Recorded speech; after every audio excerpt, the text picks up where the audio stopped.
Hi there. Today I'm going to show you how to replace ink cartridges in a HP Envy 4500. Now this is nice and simple and can be done from the printer itself without needing to involve an attached PC or laptop. So, first thing we need to do is to open the top of the printer.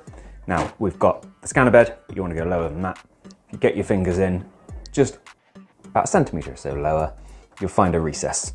Now keep your fingers in the lift and it'll creak open. Once the printer realizes that's open, the ink cartridge cradle will move into this position here so you can access it. So, to access the ink cartridge, we lift the little lid bit here, which kind of pops the ink cartridge forwards ever so slightly, allows us to get to it nice and easy.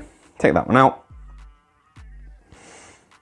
Now I've got absolutely nothing wrong with this cartridge, so I'm going to pop the same one back in. But if you've got a new remanufactured or HP original cartridge, make sure you've taken any shipping clips that are on the front of the cartridge off, peeled off any polythene tapes and paper tabs that might be there, covering the bottom of the cartridge where the ink comes out. And on some cartridges you'll find these across the side as well, so if there's nothing immediately obvious, check the side. Now, we pop the cartridge back in. You can place it quite loosely in there. And then to click it firmly into position, we just do the opposite of what we did before, push that down, you see it rises into the correct position and should match up with the cartridge next to it. And with that done, we can simply close the lid of the printer